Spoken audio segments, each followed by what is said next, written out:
What is up, my dashing dudes? I am the Hans TV, and I hope that y'all had a good weekend, because I'm about to ruin your entire week.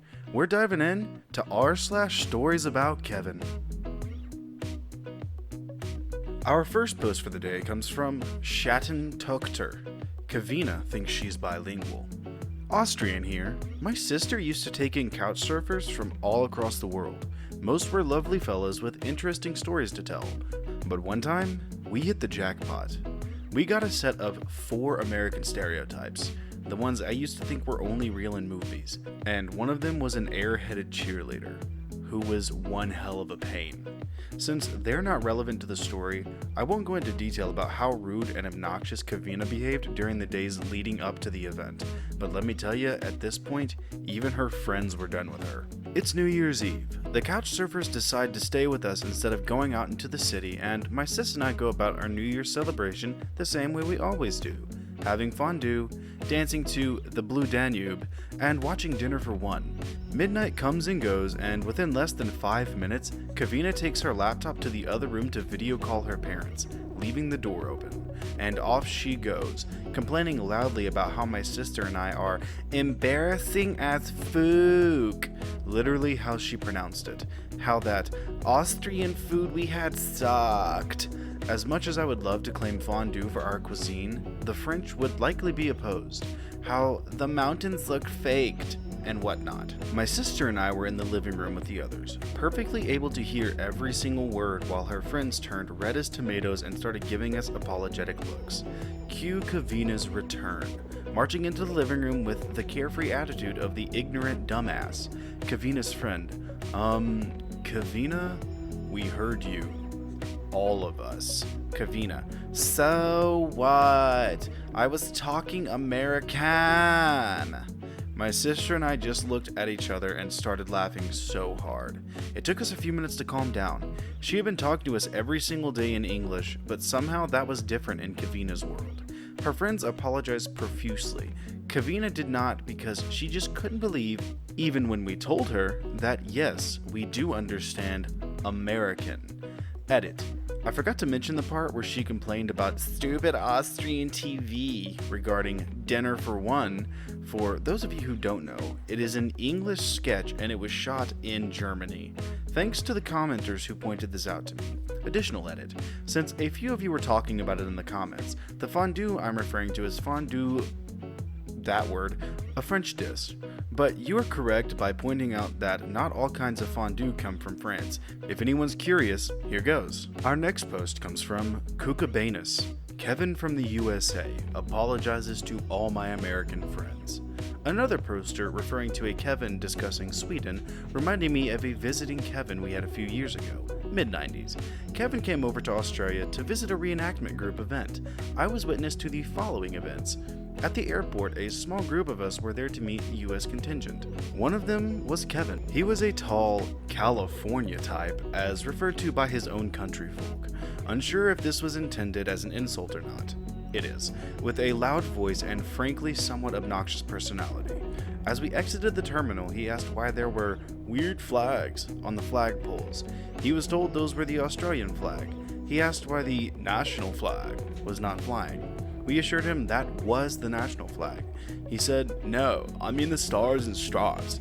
He was very surprised to learn that he was in a different country, and this took quite some explaining by both the locals and his own countrymen before he reluctantly accepted it. His counter-argument was, "Well, why are you speaking American then?" We had to explain the language we all used was English, the same as in the US. Kevin complained that everyone was driving on the wrong side of the road. Again, different country, remember? Kevin wanted to drive, was firmly told no. Later in the holiday, Kevin hired a car so he could see the sights. He promptly stocked up on booze so he could make road cocktails. By the way, is this really a thing in the USA, or was it just Kevin? It's just Kevin. When he was informed that drunk driving or even having open alcohol in the car was illegal, he just said, "No problem, I am really good at doing the test." We pointed out that our police went straight to the breathalyzer without the need for a sobriety test. "What? That's against my rights." "No, Kevin, not in Australia. Different country, remember?" The event he was here for was held over the Easter long weekend. This also coincided with Anzac Day, when our nation remembers those who fought in all conflicts. This means we usually observe a minute's silence and have a small ceremony. Kevin could not see why we would bother because it's not like it's Remembrance Day or anything. He almost was thumped by several of our ex-service personnel for that one. At a pub, Kevin ordered Bud and was deeply offended when the whole bar, including the barmaid, broke down laughing. Sorry, US friends, but it is an Australian thing. Just like Foster's, no one drinks Budweiser here. Kevin did not grasp the concept of look but don't touch with our native wildlife. He constantly wanted to pick up or poke everything he saw. Couldn't accept that a tiny spider smaller than your little fingernail could easily kill you. Finally, the 3 weeks came to an end and Kevin was bundled back aboard his plane, but not before his friends actually apologized to us for having to put up with him. I think Kevin had done a little too much Bud in his lifetime. Huh? No, that was tasteless. Okay. Well, would you look at that? The poster from the next one made it 2 times today. I have just discovered my friend was a Kevin all this time. Reading all these Kevin stories has made me realize that one of my best friends is definitely a Kevin. I'll attempt to list his Kevinish activities in chronological order. Let's see if I can remember them all. At an early age, say 12, he managed to glue a plastic army helmet to his head. Why? No one knows exactly, but the glue he used was something he found in his dad's shed and could not be dissolved. The helmet had to be cut from his head, slowly and painfully, leaving him bald until his hair grew back. We went fishing down on the sand flats one day. As the tide came in, we would need to retreat across the flats. At one point, I realized we were about to be cut off unless we made a hasty retreat, so grabbed half the gear and moved quickly. Kevin grabbed the rest of the gear to follow. A lot of small items, such as my wallet, were in his load. Did Kevin put them in his pocket or in his backpack? No. Instead, he found it more convenient to simply scoop them all up and dump them into the bait bucket, which was full of squid. My wallet stank so much I had to buy a new one, as the smell just wouldn't come out. Kevin and I were backpacking around Europe. We were in Paris during the 85-86 bombings, so things were pretty tense. There were armed police everywhere and plenty of passport checks. Logically, no one would do anything stupid to attract attention, right? Not Kevin. I walked into a passport check. No big deal when they stopped me. What does Kevin do? He turns and bolts back around the corner, leaving me to explain why the man I am traveling with just took off. Cue 2 hours of being held at gunpoint, literally frisked and barraged with questions. My captors making multiple phone calls to all sorts of agencies. Meanwhile, Kevin is having the time of his life knowing he's being followed and acting like he is in a spy movie, trying to lose his tail across the metro. He eventually does and then wanders back to the hotel without a care in the world. I was eventually released and followed back to the hotel. I did not do anything stupid, as I preferred to remain outside a prison cell. Kevin's response, "Where have you been all afternoon?" We GTFO of France as soon as possible after that. We both liked hunting. Unfortunately, when you are around guns, there is a certain level of safety expected. Kevin had no clue and had to be constantly watched to stop him from killing someone. He saw nothing wrong with waving a loaded gun about like a pointer, or pointing the muzzle at other people. One day he climbed through a fence behind me without making his gun safe first. As the muzzle swung across me, it discharged, missing my stomach by inches. The concussion from the blast, this was a .308 Magnum, felt like a running kick to my stomach and I thought I had been shot. There were some very strong words said afterwards, if you get my drift. After that incident, I always made him walk in front of me and micromanaged his gun handling. He could not see why I was so upset about it. Kevin has problems with doors. Kevin will go to a cupboard, open it, and get what he wants, then walk away. Can you see what he has missed? I can always tell where he has been by the open doors left swinging. Kevin literally cannot see open doors afterwards. He visited my wife and I once and went to get a cup in the kitchen. When I went into the kitchen, literally every single door was hanging open. I asked him if there was something he had missed. He stood looking at the scene for a long minute before asking me what I was talking about. The same problem with doors applies to taking keys out of a door when you are done. There was a roller door on the shed at my parents' place. Kevin would put in the key, unlock the door, and roll it up. The key would hit the top of the door frame and be snapped off. Kevin went through at least a half a dozen keys this way before my father refused to let him into the shed anymore.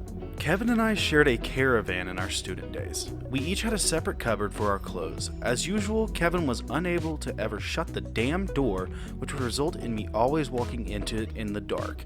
I finally snapped and tore the damn door off its hinges one night. Kevin was upset because now his cupboard had no door. Not like he ever used the damn thing anyway.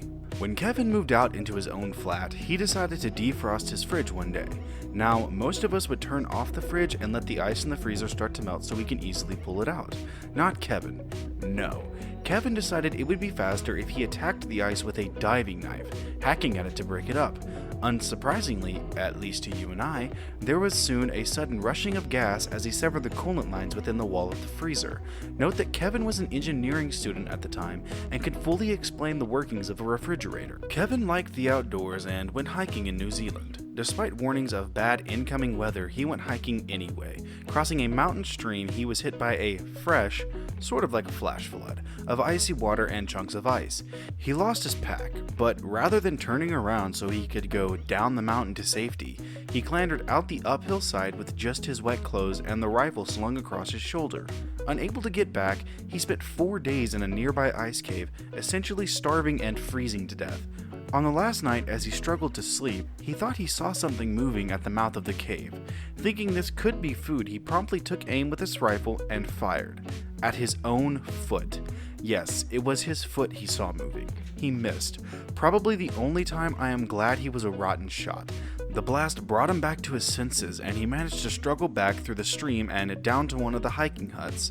There were no matches for the fire, so instead he began deconstructing the emergency radio to use the battery to start the fire. Halfway through, he realized what he was doing and finally called for help. He was helicoptered out and spent a week in hospital. Kevin likes motorcycles. Unfortunately, his mechanical skills let him down and they are forever breaking. Whenever Kevin does any work on his cycle, he always ends up with leftover parts. Each and every time. I do not ride his motorcycles. I think that is enough for now. I am sure I can post updates later. Kevin does not stop. I wonder if that's the same Kevin from the story OP posted originally. No idea, but hey, it'd be a cool thought. Our final post comes from Non-Photosynthetic Yes. Kevin is bad at geography. Speaking of that last story, this is the post OP was referring to. I had sophomore French class with Kevin. Once we were going over which country spoke French, and someone asked if Sweden was one of those country. Kevin turns around to face the student and says confidently, "What, like the state?" My classmates and I proceed to glance at each other in confusion as we try to figure out what in the hell he was talking about. Kevin, what do you mean, the state? Like the state, like how we have 50 states in America and Sweden is one of them? You think that Sweden is part of the United States? Yeah, 'cause it is. We then had to explain to him that Sweden is not, in fact, a US state. It took the rest of the class, and the teacher eventually gave up trying to get us to do any actual work. Kevin has said all kinds of things like this that I unfortunately can't remember in enough detail to post, and is lucky his family is rich, because I'll be surprised if he goes to college, and I would be surprised if he makes it past age 30 at the rate he's going. Well, alright, my dashing dudes, that is going to do it for today's episode of r/stories about Kevin. I know that y'all love these stories, and I'm actually starting to take a liking to them as well. I originally thought that the stupidity of all of them would actually just drive me insane, but it's actually kind of humorous, but at the same time infuriating. But with that being said, if you like the stories, I'll leave them down in the description below as always, and if you like the video, go ahead and drop a sub, a like, and a comment down below with what you'd like to see me read next. A huge thank you to all of my subscribers. You give me so much joy in doing this. I started this as an outlet for me, and just having these subscribers that actually love what I'm doing really makes me feel good about what I'm doing. Thank you, my dashing dudes. But with that being said, I will see you in the next video.